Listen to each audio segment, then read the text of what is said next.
Hai kawan-kawan, kembali lagi bersama gue di Pihen Movie. Gimana kabarnya? Gue doain semoga selalu dalam keadaan yang baik ya. Pada konten kali ini, gue akan membahas sebuah film horor remakean tahun 81 yang menurut gue sadis dan menjijikan. Film ini berjudul Evil Dead 2013. Film yang mengisahkan sekelompok anak muda yang berkunjung ke sebuah rumah tua, hingga tak disangka mereka menemukan buku sihir yang dapat membangkitkan iblis yang terkurung.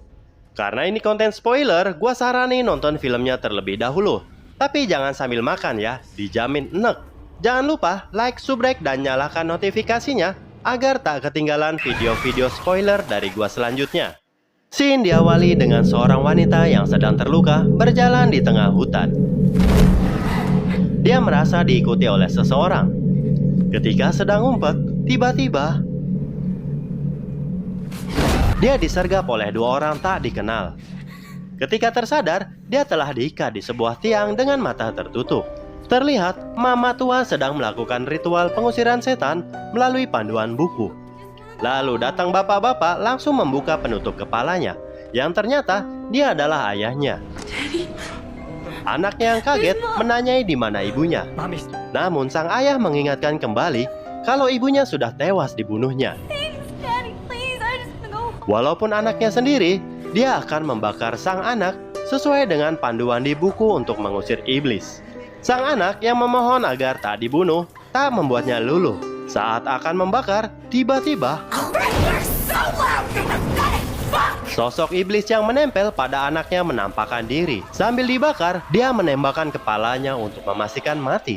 Lalu film pun baru dimulai. Beberapa hari kemudian, terlihat sebuah mobil sedang melakukan perjalanan menuju sebuah rumah tua. Dia bernama David, yang disambut temannya bernama Olivia. David datang bersama pacarnya yaitu Natalie. Olivia datang bersama Eric dan adiknya David yaitu Mia. Mereka yang sudah lama tak bertemu akhirnya saling kangen. Begitupun anjingnya David yang juga kangen. Kemudian, David memberikan sebuah kalung keberuntungan untuk Mia. Mereka datang ke sini untuk Mia yang sedang berjuang dari kecanduan barang haram.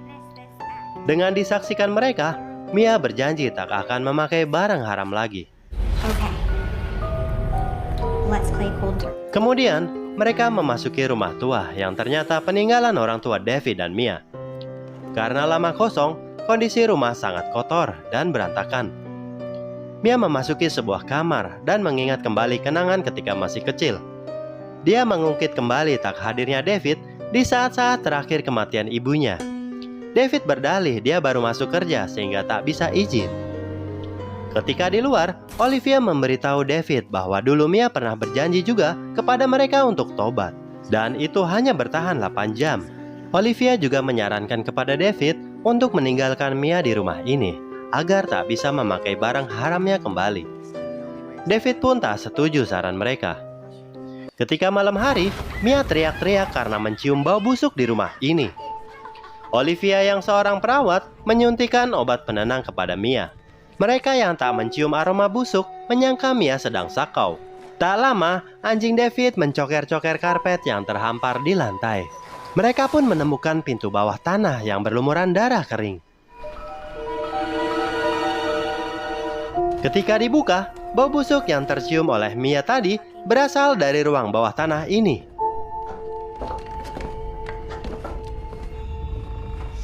Mereka yang penasaran dikejutkan oleh banyaknya bangkai kucing yang tergantung. Mereka melihat sebuah tiang kayu yang gosong. Kemudian, Eric melihat sesuatu yang dibungkus dan membawanya ke atas. Mia telah memperingatkan agar jangan menyentuh apapun dari ruang bawah tanah tersebut.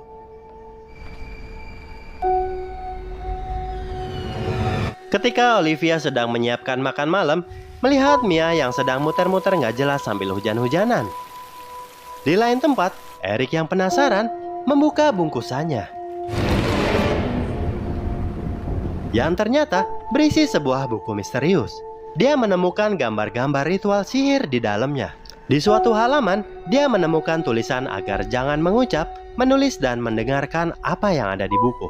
Tapi bodohnya, dia berusaha ingin mengetahui isi tulisan yang sudah dicoret-coret dan mengucapkannya. Kunda, Astrada, Mantus, Kanda. Di luar, tiba-tiba Mia muntah. Dia melihat seseorang yang memanggil namanya. Dia yang ketakutan langsung berkemas-kemas untuk pulang. Tapi temannya yang tak tahu apa-apa melarangnya, tak terkecuali David. Maybe they're right. Dia baru tahu kalau mereka semua tak akan membawanya pulang. Mia yang kesal langsung masuk kamar. Eric pun menyusul. Dan didapati Mia sudah kabur lewat jendela. Mia yang menyetir sambil kesal terhadap teman-temannya dikejutkan oleh sesuatu. Setelah terbangun dari pingsan, dia baru menyadari kalau telah terpelosok di sebuah kobangan. Dia berusaha keluar dari sana, akan tetapi melihat sosok menyeramkan yang mengejarnya, dia berusaha kabur. Tapi naasnya, dia malah keselengkat batang kayu dan masuk ke serimpet ranting-ranting belukar. Di sana dia dililit akar-akar yang tiba-tiba hidup. Ketika sedang berusaha melepaskannya, sosok iblis yang mengejarnya muncul di hadapannya.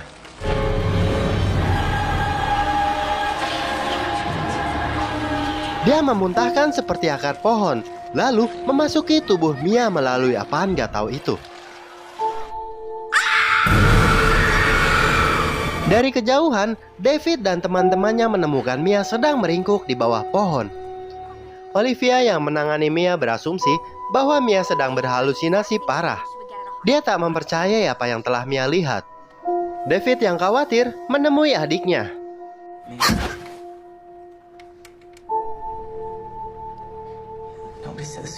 Mia meminta agar semuanya pergi dari sini karena ada sesuatu yang akan membuatnya celaka. Dirasa adiknya sedang sakau, David tak mempercayainya lalu pergi. Mia yang ditinggal sendirian pun melihat sesuatu di cermin. Di sisi lain, Eric yang masih penasaran dengan buku tadi sedang memahami gambar-gambar ritual di dalamnya. Dan terlihat gambar yang tadi kita lihat dialami Mia. Dengan kondisi hujan, David yang sedang membuang bangkai-bangkai kucing melihat jejak darah mengalir menuju sebuah terowongan. Melihat ada yang tak beres terhadap anjingnya, David mengeceknya dan mendapati anjingnya yang sekarat dengan sebuah martil yang berlumuran darah.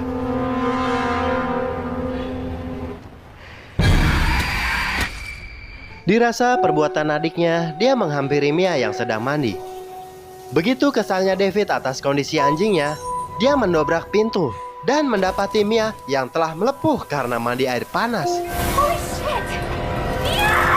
Setelah melihat perilaku Mia, Eric mengecek kembali isi buku.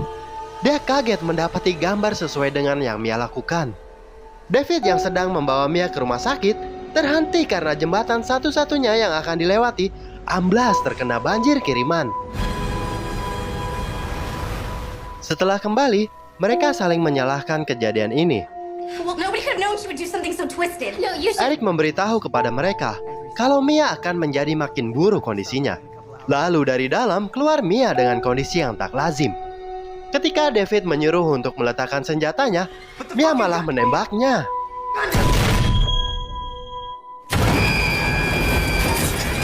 Kemudian, Mia memperingati bahwa mereka akan mati malam ini. Lalu, dia pun pingsan. Melihat ada kesempatan, David menyuruh Olive merebut senapannya. Tapi tiba-tiba, setelah dimuntahin jigongnya, Olive berhasil mendorong Mia ke basement dan mengurungnya. Karena jijai muntahan Mia, dia pergi ke toilet untuk cuci muka. Di sini, Eric menjelaskan kejadian ini mungkin ada hubungannya dengan praktek sihir yang mereka temukan di basement. Di dalam toilet, selain cuci muka, Olive juga mempersiapkan biusan untuk menenangkan Mia. Tapi tiba-tiba, dia kaget melihat dirinya menjadi seram di cermin. Kemudian, tanpa sengaja dia melihat buku sihir yang menunjukkan gambar orang yang telah menguliti wajahnya. Ketika akan keluar, badannya tiba-tiba seperti ada yang menggerakkannya. Setelah mendengar geberakan pintu, Eric pun pergi menyusulinya. Tapi tiba-tiba, Terlihat Olive sedang menguliti wajahnya seperti gambar di dalam buku. Eric yang kaget menginjak kulit Olive di lantai, membuat dia jatuh terpleset. Dia yang masih tiduran ditusuk Olive dan diserang oleh suntikan yang dipegangnya. Dia berhasil mendorong Olive dan membenturkan kepala Olive dengan pecahan kloset. Teman-temannya yang baru datang melihat kondisi Olive yang telah mejret sangat shock. David berusaha mencabut pecahan kaca dari dada Eric dan melakbannya. Setelah menyuruh pacarnya mengambil obat-obatan, dia mendengar pengakuan Eric yang telah membaca sebuah mantra yang ada di dalam buku, yang menurutnya membebaskan iblis yang telah dikurung. Di dapur, Natalie mendengar suara Mia yang meringkih dari bawah basement. Tapi bodohnya, dia malah menghampirinya. Ketika sadar bahwa itu bukan Mia, dia mencoba kabur. Tapi tiba-tiba Natalie yang ketakutan digigit tangannya dan dimuntahkan jigong mulutnya oleh Mia. Lalu David membuka pintu dan menolong pacarnya. Kemudian dia menutup dan merantai ruang basement. Eric yang mencoba mengakhiri semua ini dengan membakar buku sangat heran karena bukunya tak bisa terbakar. Kemudian dia menjelaskan isi buku kepada David. Ketika si iblis berhasil membunuh 5 nyawa, langit akan hujan darah dan petaka dari neraka akan bangkit. Untuk mengakhiri semua ini, dia menyarankan untuk membunuh Mia sesuai panduan buku. David yang menyangka adiknya hanya terkena virus bangkai kucing menolak saran Eric. Di sisi lain, Natalie yang melihat luka akibat gigitan Mia merasakan keanehan pada tangannya. Luka koreng yang makin menyebar membuat tangannya sulit dikendalikan. Kemudian dia melihat Mia yang sedang mengintip dan mengontrol tubuhnya. Lalu dia mengambil alat potong daging di sebelahnya dan memotong tangannya sendiri hingga menyebabkan listrik padam. David dan Eric yang mendengar teriakan Natalie menghampirinya dan melihat banyak ceceran darah. Lalu kemudian David mencoba menutup tangan pacarnya agar tak kehilangan banyak darah. Eric mencoba menjelaskan lagi kepada David cara membunuh si iblis, yaitu dengan cara dikubur, dimutilasi, dan dibakar. Tapi David masih menganggap Mia hanya menjelang gila sama seperti yang terjadi kepada ibunya dulu dan hanya membutuhkan dokter. Lalu Eric pun bilang, "Gile aja Tong, udah kayak gini masih nggak percaya juga." Ketika sedang berdebat, dari belakang Natalie yang sudah dikendalikan iblis datang menembaki mereka dengan tembakan paku.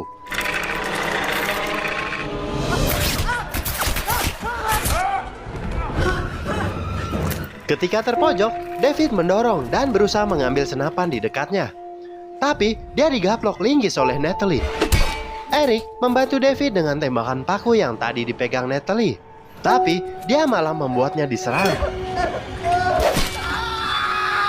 Tanpa diduga, David masih hidup dan menembak tangan pacarnya sampai buntung. Setelah tak berguna, Natalie kembali tersadar dan merasakan sakit di sekujur tubuhnya hingga tewas di pangkuan David. Setelah kematian pacarnya, barulah David percaya perkataan Eric. Dia berusaha membakar rumah itu, tapi Mia tiba-tiba menyanyikan sebuah lagu kenangan mereka bersama ibunya, dan dia membatalkan rencana tersebut. Tapi setelah melihat kilatan petir yang menyambar pohon, dia seperti mempunyai cara lain untuk membunuh si iblis tanpa harus membuat Mia mati, yaitu dengan dikubur.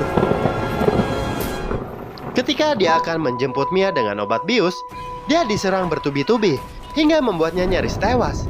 Tapi tanpa diduga, Eric datang memukul Mia.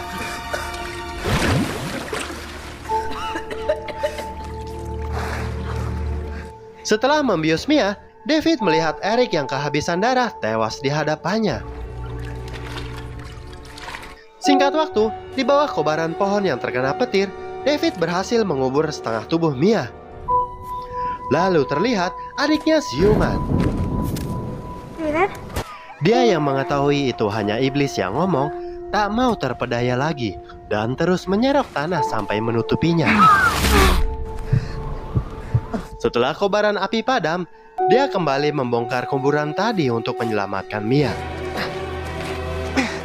Dengan alat kejut jantung modifanya, David mencoba membuat Mia hidup kembali, tapi usahanya sia-sia.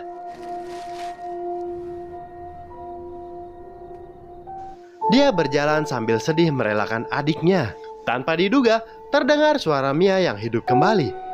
Dia sangat senang Mia kembali hidup. Lalu, David kembali ke dalam untuk mengambil kunci mobil dan memandangi foto bersama teman-temannya.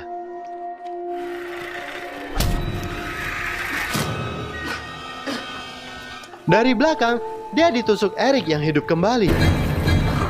Dengan kondisi sekarat, David keluar dan menyuruh Mia pergi.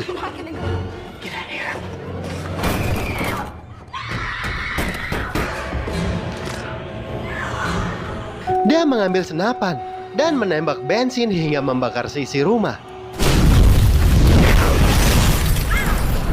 Di dalam kesedihannya, Mia melihat kalung pemberian David dan memungutnya. Kemudian, hujan darah menetes dari langit, yang berarti sudah 5 nyawa yang tewas. Dan petaka dari neraka pun bangkit.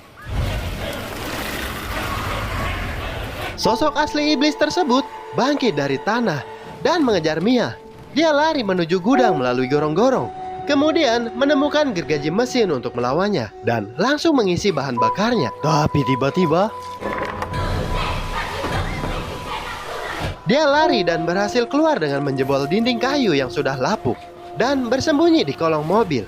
Lalu kemudian dia berhasil memotong kaki iblis hingga buntung. Tapi ketika akan cabut, tangannya tertimpa mobil yang digulingkan si iblis. Dengan terpaksa, dia menarik tangannya sampai putus.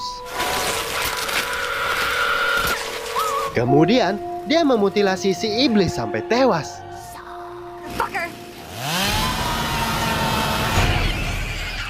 Lalu tubuhnya pun ditelan bumi. Pada akhirnya, hanya Mia yang selamat. Tak lama kemudian, pagi pun tiba. Kejadian mengerikan yang disebabkan oleh ulah Eric ini berhasil dia lalui. Dan buku yang tergeletak menutup dengan sendirinya. Lalu, film pun berakhir. Gimana filmnya? Menurut gua film ini sangat sadis. Karena banyak adegan yang tak layak ditonton. Tentang 5 nyawa yang menyebabkan hujan darah. Selain keempat temannya Mia, satu lagi ialah istri bapak-bapak yang ada di scene awal. Yoweslah, sampai di sini dulu pembahasannya. Terima kasih bagi kalian yang sudah menontonnya. Sampai jumpa di video-video gua selanjutnya. See you later and bye-bye.